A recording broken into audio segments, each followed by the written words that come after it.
புருஷோத்தமஹ அப்படின்னு சொல்லி சொல்றார். சரி, பகவான் ரொம்ப அழகா மட்டும்தான் இருப்பாரா அப்படின்னா கிடையாதா. பகவான் எல்லாரையும் எல்லாரோட உயர்ந்தராகவும் எல்லாத்தையும் கட்டுப்படுத்தக்கூடியவரா இருக்காரா. அதனால அவருக்கு பேரு புருஷோத்தமஹ அப்படின்னு சொல்லி சொல்றார். உத்தம புருஷஸ்துவன்யா பரமாத்மே துதாகிருதா யோலோகத்ரயம் ஆவிஷ்ய விவர்த்தவி ஈஸ்வரான்னு சொல்லி சொல்ற மாதிரி புருஷோத்தமன் அப்படின்னு நாமம் பகவானுக்கு இருந்த நாமம். சோ புருஷோத்தமன்ற நாமக்கு இன்னொரு அர்த்தம் சொல்றாரு. எப்படிப்பட்டவன் புருஷோத்தமன் அப்படின்னா, தான் ஆத்மாவுக்கு எவ்வளவு உதவி செஞ்சாலும் நான் செஞ்சதுனால இன்னைக்கு வளர்ந்துட்டு இருக்கான்னு சொல்லி சொல்ல மாட்டாராம். பகவான் எல்லாத்தையும் பண்ணுவாரு, செஞ்சுட்டு என்ன பண்ணுவாரு, எல்லாத்தையும் அவன்கிட்டே விட்டுருவாராம். நான் தான் செஞ்சேன், நான் உனக்கு உதவி பண்ணிட்டு இருக்கேன் அப்படின்னு சொல்லிட்டு என்ன பண்ண மாட்டாராம், தன்னுடைய பெருமை என்னைக்குமே சொல்லி காட்டிக்க மாட்டாராம். எத்தனை உதவி பண்ணாலும் எல்லாத்தையும் மறந்து போயிடுவாராம். நான் என்னப்பா பண்ண, ஒன்னும் பண்ணவே இல்லையே உனக்கு அப்படின்னு சொல்லிட்டு பக்தனுக்கு என்ன அளவுக்கு தன்னால ஆசீர்வாதம் பண்ண முடியுமோ அந்த அளவுக்கு கருணை கொடுத்துட்டே இருப்பாரா.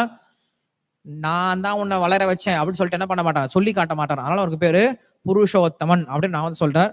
நம்ம இதுக்கு முன்னாடி நிறைய அர்த்தங்களை பார்த்திருக்கோம் புருஷோத்தம சப்தத்துக்கு. இந்த 5 விரலை வச்சு சொல்லியிருக்கோம், ஞாபகம் இருக்கா? புருஷோத்தம சப்தத்துக்கு இந்த 5 விரலை பார்த்தா புருஷோத்தமன் ஞாபகம்னு சொல்லி சொன்னோம்ல. யாருக்கு ஞாபகம் இருக்கா? Okay, very good. அபுருஷ, புருஷ, புருஷ உத்தர, புருஷதம, உத்தம புருஷ, புருஷோத்தம அப்படின்னு 5 விஷயங்கள் சொல்லப்படுது.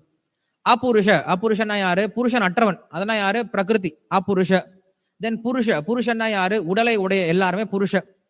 சோ உடலை உடைய எல்லா ஆத்மாக்களை காட்டிலும் உயர்ந்தவன் யாரு? புருஷ தர. யாரு? இந்த உலகத்தில் இருக்கக்கூடிய உடலை பெற்ற ஆத்மாக்கள் யார் உயர்ந்தவர்கள்?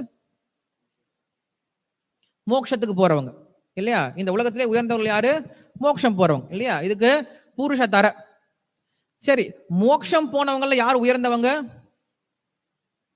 இந்த உலகத்துக்கே வராதவங்க, நித்திய சூரிகள் இல்லையா?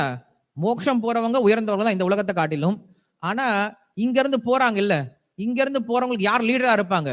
அங்க இருக்கவங்க லீடர். ஏன்னா அவங்க என்ன பண்றது கிடையாது, இந்த உலகத்துக்கு வந்ததே கிடையாது. சோ அங்க இருக்கவங்க புருஷ தர. சரி, மோட்சம் பெற்றவங்கள யாரா உயர்ந்தவனா? புருஷோத்தம. அதான் புருஷோத்தமன் அப்படின்னு சொல்றாங்க. சோ இப்படி பிரகிருதிக்கும் கட்டுண்ட ஜீவாத்மாவுக்கும் மோட்சம் பெற்ற ஜீவாத்மாவுக்கும் நித்தியமா மோட்சத்தில் இருக்கக்கூடிய ஜீவாத்மாக்கள் இப்படி எல்லாருக்கும் அவன் உயர்ந்தவனா இருக்கலாம். அவனுக்கு பேர் என்னது? புருஷோத்தம அப்படின்ற சப்தத்தினால விளக்குறார் அப்படின்னு சொல்லி சொல்றாரு.